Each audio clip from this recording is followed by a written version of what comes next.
오늘 우리에게 주시는 하나님 말씀은 출애굽기 2장 1절에서 10절까지입니다.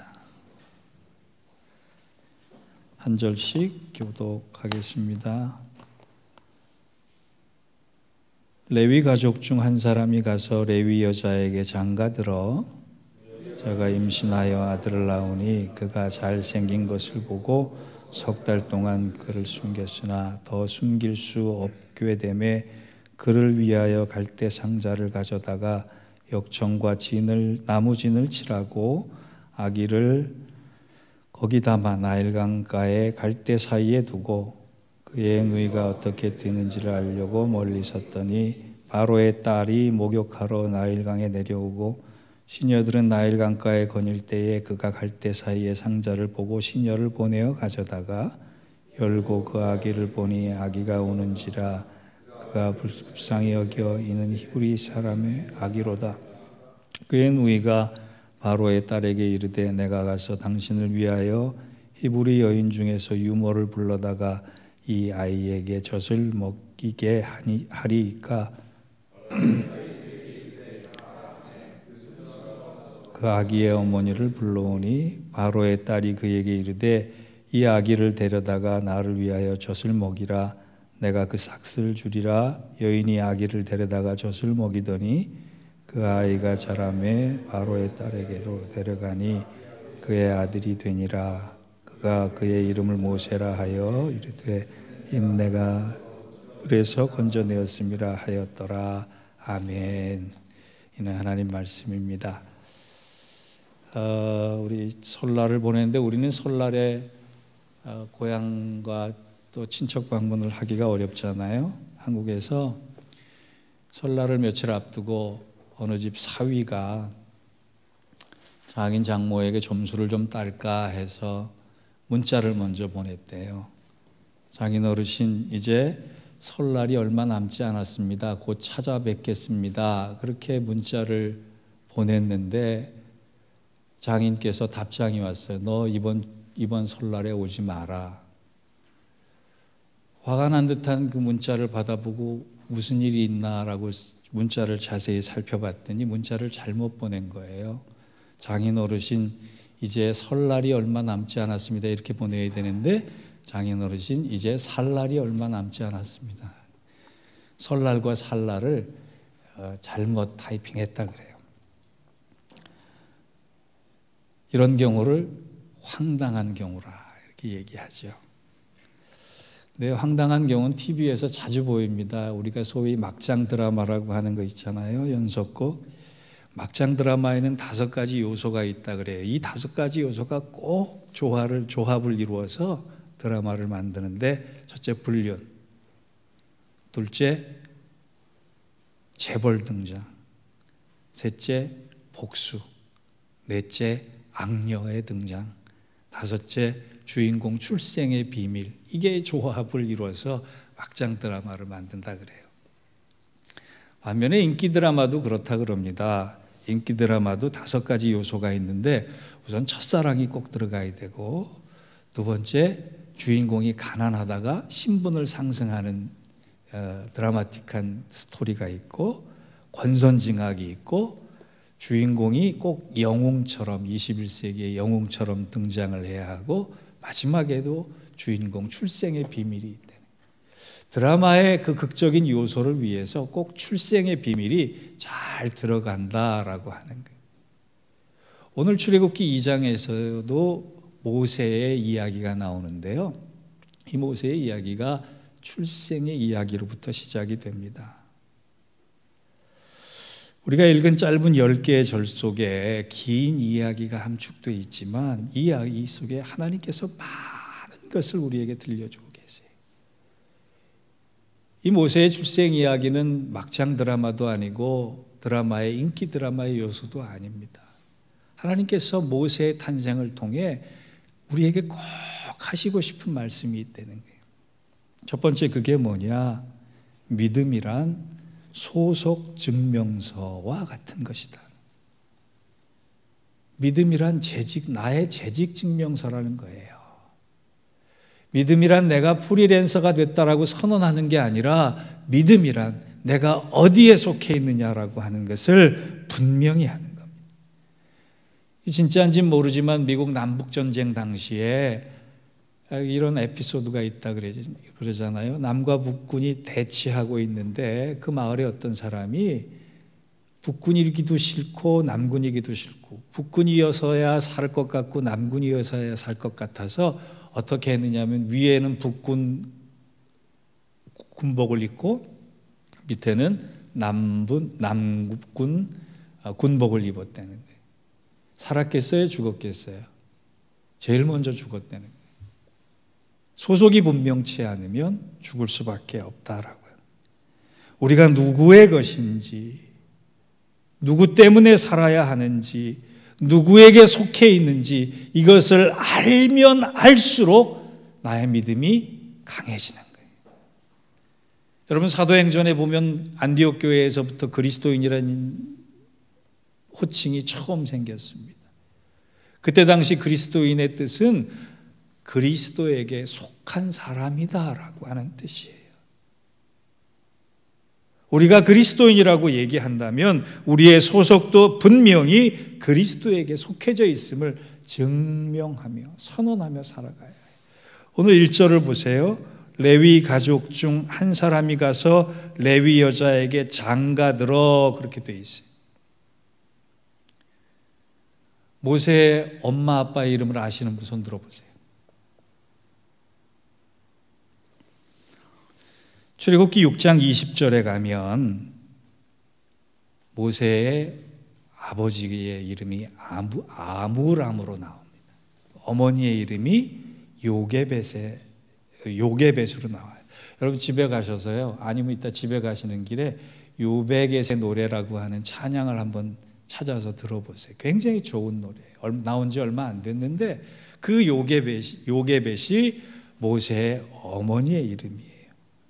그런데 이 멀쩡한 엄마 아빠의 이름을 놔두고 왜 성경에 모세의 이야기는 2장 1절부터 레위 사람이라고 표시했느냐라고 하는.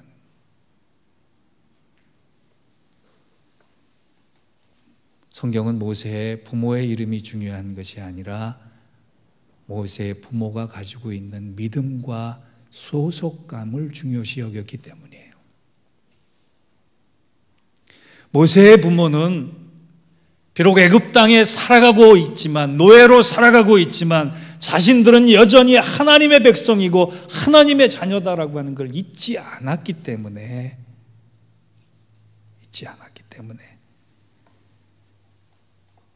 성경은 그들을 레위 가족으로, 레위 여자로 분명히 표시하고 있는 거예요. 그 증거가 2절을 보면은요, 여자가 임신하여 아들을 낳으니 그가 잘생긴 것을 보고 석 달 동안 그를 숨겼다 그랬거든요. 모세가 잘생겼기 때문에 지도자가 될 수 있었을까요? 저는 못생겼기 때문에 지도자가 안 됐을까요? 아니에요. 여기서 잘생긴 뜻은 하나님 보시기에 좋았더라라고 하는 토부의 뜻이에요. 창세기에 보면 하나님께서 세상을 만드시고 세상 만물을 보시고 보시기에 좋았더라. 모세의 부모가 가진 그 모습을 보고, 모세의 부모가 가진 그 믿음을 보고 하나님이 기뻐하셨더라. 분명히 모세의 부모는 믿음으로 모세를 키웠습니다. 조건으로 키우지 않고, 환경으로 키우지 않고, 애굽의 바로 왕이 아무리 두려울지라도 절대자 하나님을 향하여 그들의 시선을 거두지 않고 살았기 때문에 그들의 믿음은 소속 증명이 분명했던 거예요. 여러분, 단순히 교회를 몇 년 다녔느냐, 직분이 목사냐, 직분이 장로냐, 권사냐, 직분이 안수집사냐, 이것이 문제가 아니라, 내가 얼마나 열심히 봉사하는 것이 아니라, 봉사하느냐가 문제가 아니라 내 믿음이 어디에 속해 있느냐, 이것을 분명히 알 때 나는 달라진다라고 하는 거예요. 하나님 보시기에 좋았다라고 하는 거예요. 여러분, 우리 소속감 가지고 삽시다. 나는 하나님의 백성이다. 나는 하나님의 사람이다. 자, 오늘 본문이 말씀하는 두 번째 것은요, 갈대상자같이 초라한 인생도 하나님의 손에 의하면 붙잡히면 위대하게 사용된다, 되어진다라고. 여러분, 성경에서 발견할 수 없는 이야기 단어가 하나 있어요. 이건 찰스 스윈돌 목사님이 말씀하신 건데, 성경에는 그래서 행복하게 살았더라라고 하는 말씀이 없어요. 다윗도 골리앗을 이기고 행복하게 살았다, 이런 얘기가 없어요. 요셉도 총리가 되어서 행복해졌다라고 하는 이야기가 없어요. 다니엘도 총리 대신이 된 이후에 행복해졌다라고 하는 얘기가 없어요. 오히려 이들은 왕이 됐는데도, 총리가 됐는데도 여전히 어려움 속에 있었고 여전히 힘든 속에 있었습니다. 그렇게 보면 성경의 이야기는 고난과 역경, 실수와 실패의 이야기라고 해도 과언이 아니에요. 이것을 한마디로 줄여서 오늘 본문 3절에 보면 갈대상자라 이렇게 얘기해요. 3절을 읽어보겠습니다. 더 숨길 수 없게 되매 그를 위하여 갈대상자를 가져다가 그랬어요. 한계 상황이 왔다는 거예요. 더 이상 감당할 수 없는 조건이 왔다는 거예요. 시간이 왔다는 거예요.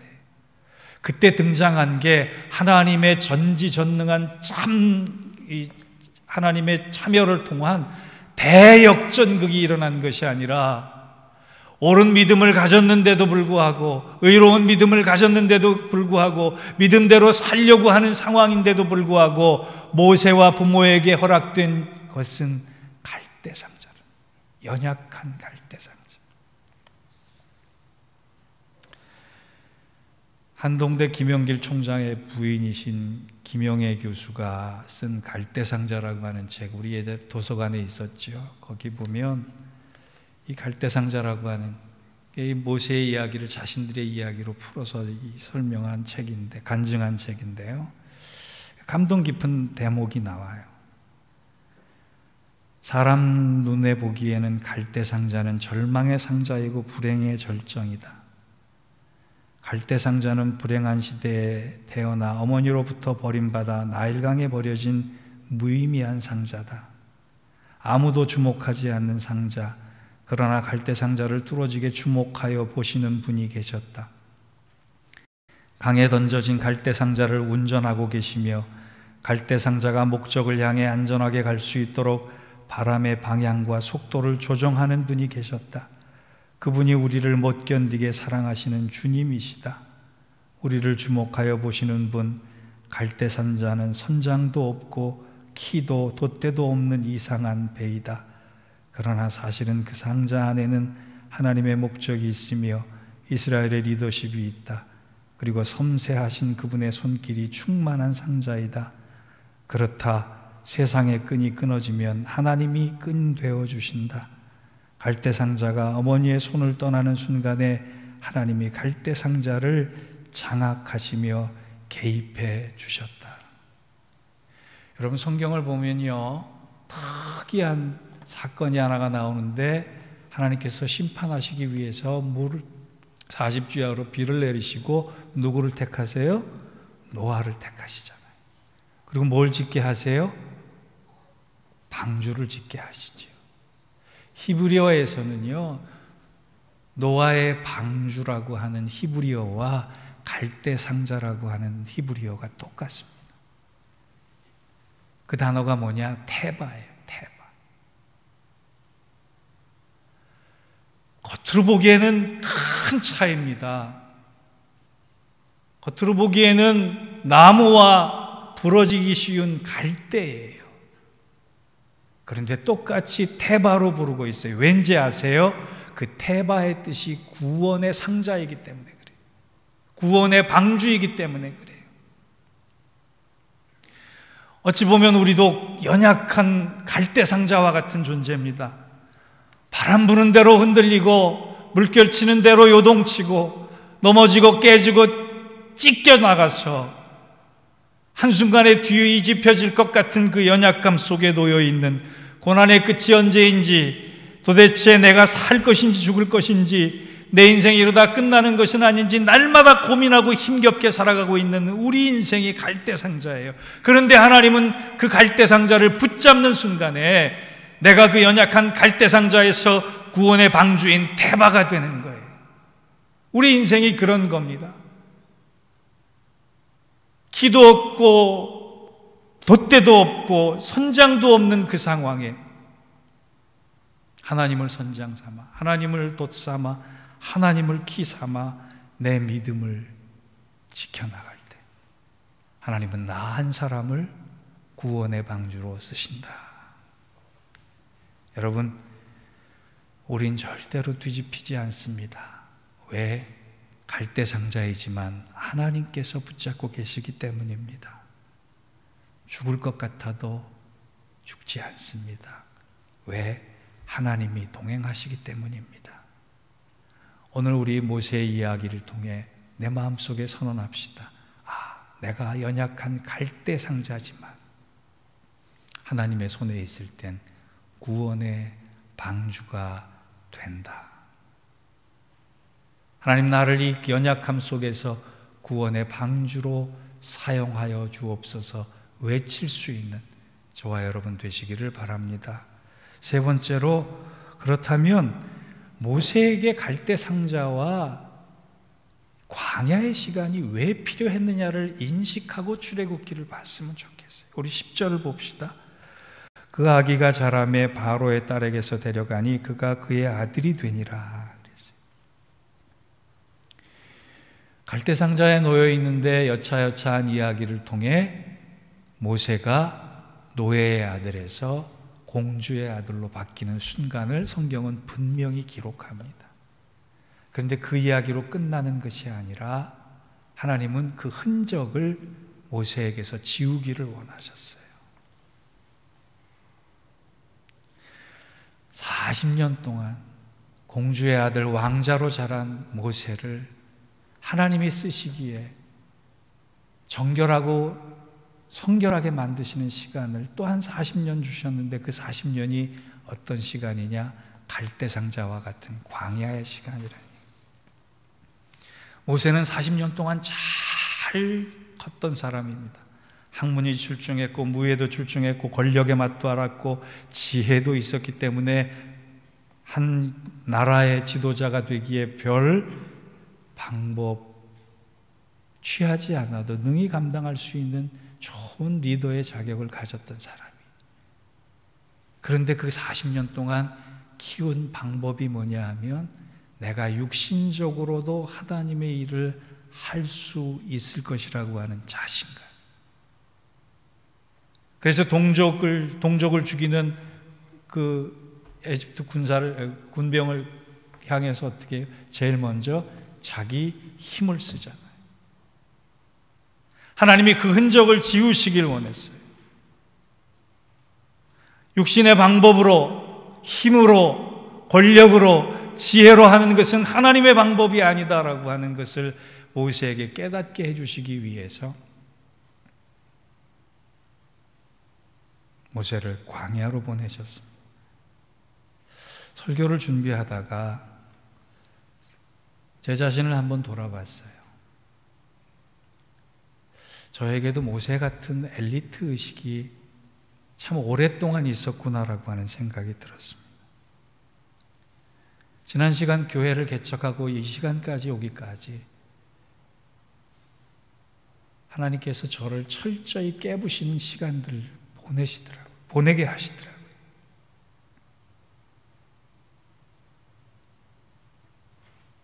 육신적인 방법으로 하나님의 뜻을 감당하려고 했던 저의 지혜를 하나님이 과감히 씻어버리라 말씀하셨어요. 그때 생각난 말이 있었습니다. 자존심에 꽃이 떨어져야 인격의 열매가 맺힌다라고 하는 이야기. 이걸 믿음에 적용해 보면 자존심의 꽃이 떨어져야 믿음의 열매가, 신앙의 열매가 맺힌다라고요. 여러분, 어려움 속에 계십니까? 낙심과 절망의 시간 속에 계십니까? 무의미한 시간 아니에요. 여전히 나를 붙들고 있는 나의 자존심을 하나님께서 씻으라라고 말씀하시는 거예요. 하나님의 백성은 하나님의 백성답게 살아갈 수 있도록 만들어 가시는 과정이에요. 어찌 보면 우리가 한국에 있으면 예수 잘 안 믿을 사람일지도 몰라요. 미국에 있으니까 내 뜻대로 안 되니까, 내 방식대로 안 되고, 내 언어로 안 되고, 내 지혜로 안 되니까 하나님 앞에 겨우겨우 매달리고 사는 것이 저와 여러분일 수도 있겠다 생각이 듭니다. 광야의 시간, 우리에게 필요한 건 믿음입니다. 그 믿음을 붙잡고 있을 때 갈대 상자가 구원의 방주가 되는 것입니다. 모세의 인생을 우리는 보통 3등분 하지요. 40년의 세월을 I am something,